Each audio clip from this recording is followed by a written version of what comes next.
Шайлоого катышып жаткан ар бир партиянын үгүт иштери башкы прокуратуранын көзөмөлүндө болот. Бул боюнча мыйзамда көрсөтүлгөн талаптардын так сакталышына көзөмөлдү күчөтүүдө башкы прокуратура тарабынан бир катар уюштуруу иш-чаралары жүргүзүлүүдө.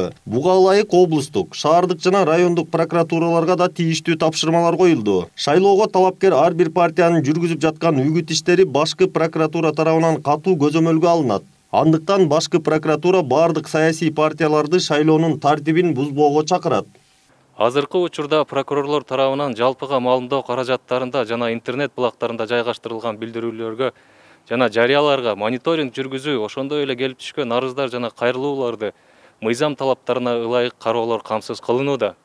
Шайлоого аттанган ар бир саясий партия үгүт өнөктүгүн мыйзамдарда каралган ченемдердин негизинде гана алып баруусу шарт. Үгүт маалында партиялар БШКнын бекиткен эрежелеринде так сактоосу зарыл. Шайлоочулардын добушун сатып алууга аракет көргөн партияларга катуу чаралар көрүлүп, жоопкерчиликке тартылат. Аны атайын жумушчу топ көзөмөлдөп турат.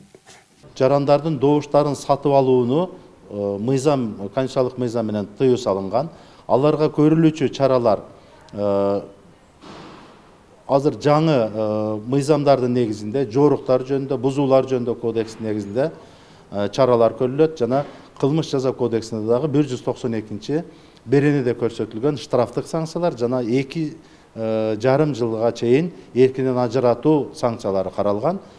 Прокуратура органдары жалпыга маалымдоо каражаттарында, интернет булактарындагы билдирүүлөргө жана жарыяларга мониторинг жүргүзүүнү күчөттү.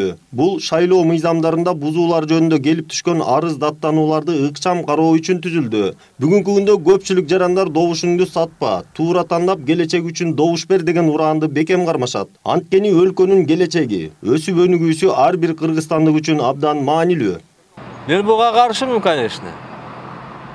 Өзүң кантип, өзүң эгерде небере чөбөрөсүн ойлосо, добушту сатпай эле койгон чын, аны бирөөнү шайласаң душаң менен. Ошол мен ойлойм, эл үчүн жакшы болот го, плюс. Мы с мужем решили так, что если мы сейчас продадим свой голос, то у них просто не будет будущего. А мы планируем жить дальше в Кыргызстане. 1.000-2.000 сомду аласың, ал эмне, бир күн жейсиң, болду, жок. А кийин өзүңдү өзүң жаман абалга келтиресиң. Мына мен мүмкүн бербей койсом, ушул болбойт эле го дегендей болду. Шайлоодо эл өз келечегин тандайт. Серепчилер добуш сатуу келечекти сатуу менен барабар дешет. Айдар Темиралиев, Эмил Таалайбек уулу, Пирамида.